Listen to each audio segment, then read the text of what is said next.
Today's review is another double IPA, and this time we're going to London Tan. This is from Pressure Drop. Welcome to the internet. But what's it going to be like? Keep watching to find out.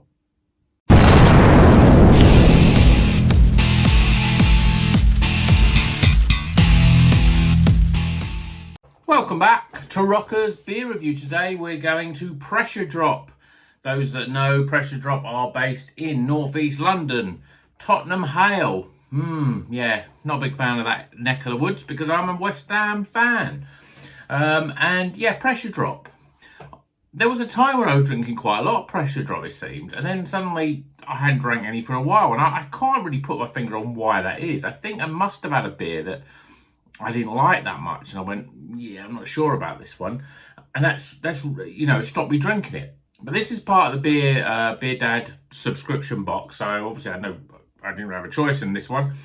This one, I probably would have picked this off the shelf as well, because it's called Welcome to the Internet. It's a double IPA, 8.4%, single hopped with Mosaic. I'm not a massive fan of Mosaic.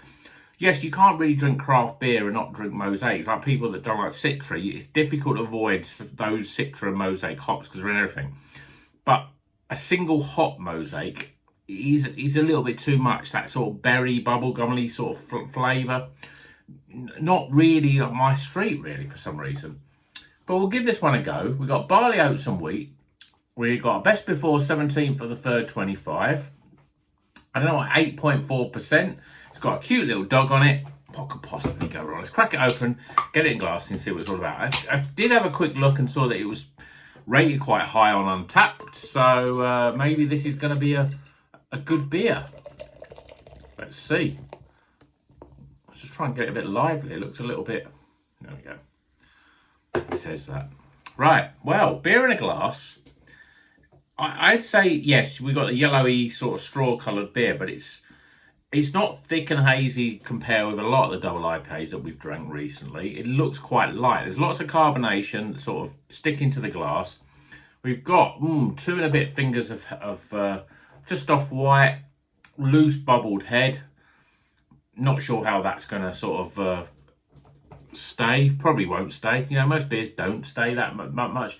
Very rarely that you get any sort of double IPAs really, where you get a head retention all the way down the glass. They just don't exist. I'm still waiting for someone to come up with a New England IPA Nitro. That would be cool, but you know, we'll still wait until they get around to inventing that. Let's see what the aroma's like. Yeah, it's funky and dank, really. Tropicalness. It's a bit of a weird one. It's almost a little bit cheesy. I think it's just a bit dank, and that is the aroma. Not much fruit coming off of this. Right, let's see what it tastes like. Cheers, everyone.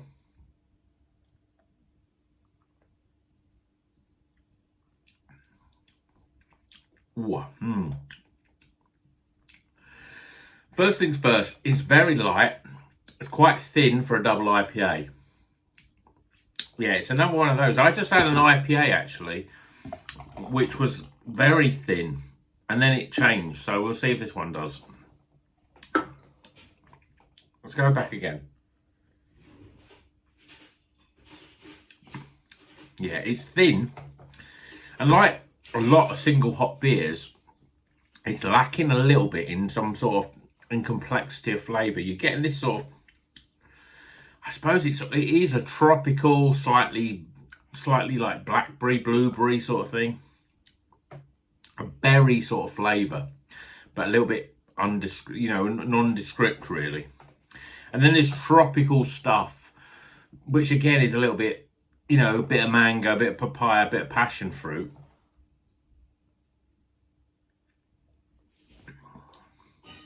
And there's a little bit of a weedy dankness to it. But the flavour's it's pleasant. It tastes nice. Again, it's that word nice. No one likes using that word. It's not a very descriptive word. I've got a lack of descriptive words in my, in the locker, as it were. But there's a dank flavour to this, and it's quite upfront. I wouldn't say it doesn't taste overly alcoholic, even though it's 8.4%. Yes, it's a bit hoppy, but you've got one hop in here.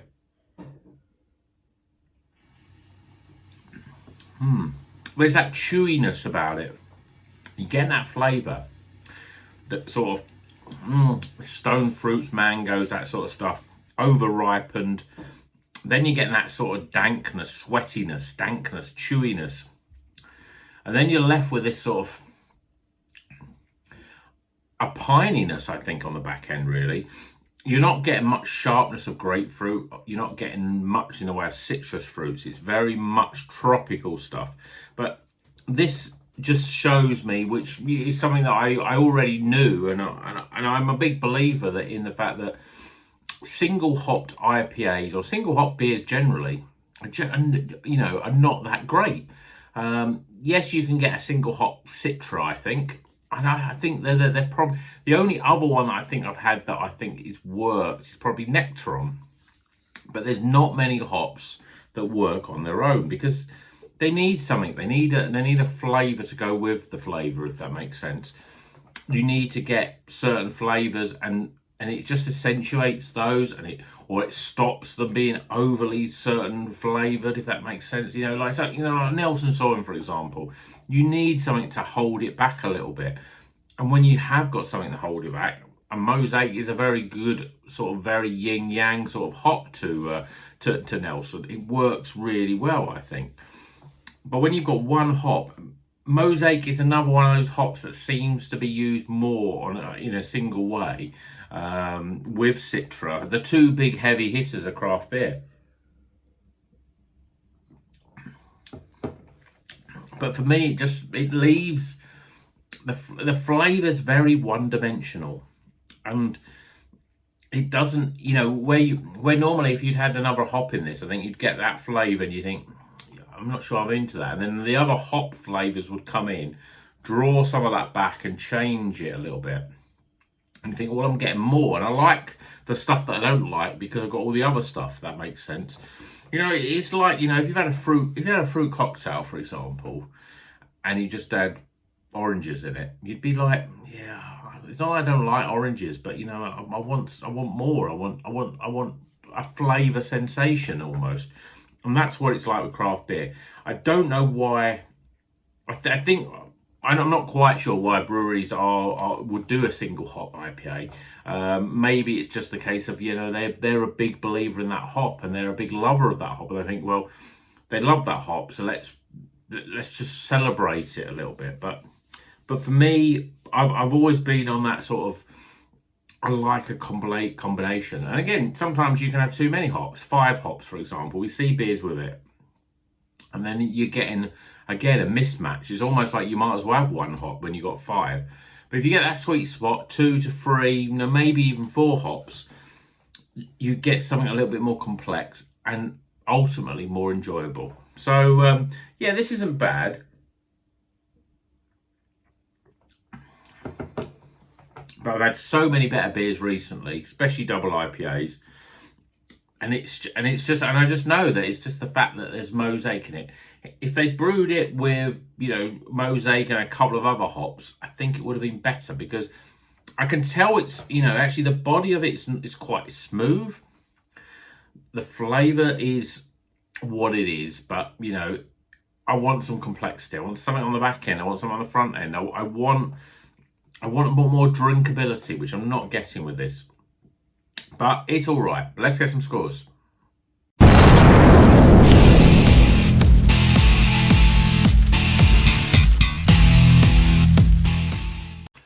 Okay, the scores are in for Welcome to the Internet. This is a single hopped Mosaic double IPA, 8.4% from Pressure Drop. Yeah, let's hit the scores. Starting with aroma, appearance, flavour, value for money.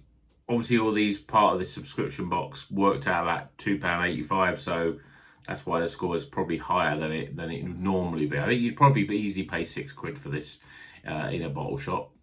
And finally, my overall experience. Yeah, type the scores up. It's still recommended. Total score 74. I mean, I think it's one of the lowest of the double IPAs that we've had from the Beer Dad subscription. Even I think Perpetual Fog was one which I thought was low, but that was 76. So you know, there are certainly there were certainly better double IPAs to be had, but it's not bad. It's just ultimately what it comes down to is the fact that I'm not a massive fan of mosaic hops, and I'm not a massive fan of single hopped beers generally, and that has affected the scoring, and it's also affected my enjoyment of it. But let me know in the comments, single hopped beers, what's your thoughts on them? Just let me know. You know, have you had a great beer and you thought, God, I could just drink beers with that hop in it from now on? Or have you ever had a really great beer with a hop that you really loved? Or no, you've had a beer with a hop you really loved in it, and you bought it because you thought, oh, I love that hop, and then you've had this beer and it's got other hops in it, and it's not great. You didn't like it. Now, let me know in the comments if you think that sometimes other hops could affect the hop that you like. That's an interesting sort of conversation point as well. And until the next one, well, you know what you do. Drink a craft beer and keep on rocking.